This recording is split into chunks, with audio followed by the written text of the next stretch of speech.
হুট করেই আমাদের সব প্ল্যান হয়, I don't know Y. And হুট করে আমরা ওই দিন ঢাকা চলে গিয়েছিলাম একটা সোফার শোরুমে।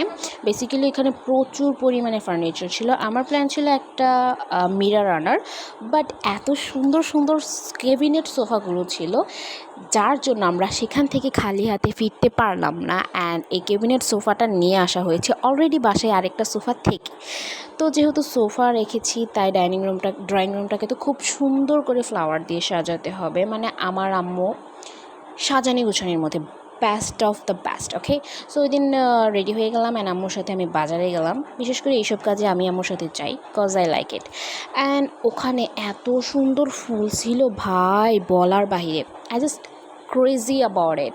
সো যেহেতু নিচতলা থেকে উপরে উঠেছি, 2 ফ্ল্যাটের যেই ফার্নিচার সেই সবগুলো আমাদের এই পুরো ফ্ল্যাটে রাখা হয়েছে।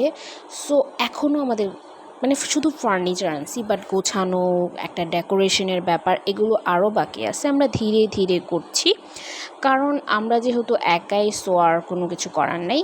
অ্যান্ড এখানে না একটা কিউট অ্যাকোরিয়াম ছিল। অ্যাকোরিয়ামের কথা আমার বলে আর লাভ নেই, কারণ আমি অলরেডি 2টা অ্যাকোরিয়াম ভাঙছি নিজের হাতে। So about it. অ্যান্ড এখানে না উনি মানি প্লান্টটা ডিফারেন্ট শেপ অফ পার্টে রাখছে, and which is so good year. And এখানে এই যে হোয়াইট আর আকাশি কালার না, এটা আকাশি কালার জানি না, এটা নাকি বাগান বিলাস নতুন আসছে। So it's good. আদারওয়াইজ ঘর সাজানোর জন্য যা যা লাগে সবই হচ্ছে এই দোকানে ছিল। আর এই বড় যে ফ্লাওয়ার বাসটা, এটা নিলাম মনে লাইক কর্নারে রাখার জন্য। বাট এখানে এত পরিমাণে প্রাইস, যেহেতু আমাদের এলাকায় এই একটাই আছে আর কি ফ্লাওয়ারের দোকান, তাই উনি প্রচুর পরিমাণে প্রাইস রাখে লাইক হাই। ওকে, অ্যান্ড উনি না একটা দেশি বিড়াল পালে ওনার দোকানে। অ্যান্ড আমাদের যেহেতু পার্সিয়ান বিড়াল, উনি জিজ্ঞেস করছিল যে কি খাওয়াবো, দেন দাঁতগুলো নাকি বড় হয়ে গেছে, কামড় লাগে, তার জন্য কি করতে হবে, তো সব বলে দিলাম। অ্যান্ড শপিং করতে করতে আমার পানি পিপাসা লাগছে, তাই একটা দোকানে ঢুকে দই, কোল্ড ড্রিঙ্কস এই সব কিছু খেয়ে ডিরেক্টলি বাসায় চলে এসেছি, কারণ প্রচুর পরিমাণে গরম ছিল ওই দিন। অ্যান্ড গরমে পুরো মাথা গরম।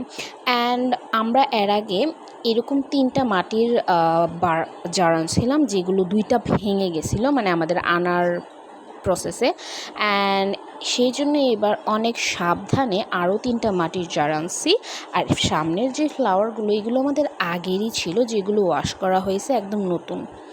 অ্যান্ড আমরা যেটা আনছি সেটা আমি তোমাদেরকে দেখাই। এখানে একটা পিঙ্ক অ্যান্ড গোল্ডেনের ভিতরে গ্লিটারি একটা ফ্লাওয়ার ভাস আনছি, দেন একটা রেড আর একটা পার্পল, আর হচ্ছে একটা হোয়াইট অ্যান্ড পিঙ্কের মধ্যে কম্বিনেশন। মূলত 3টা কাপ মানে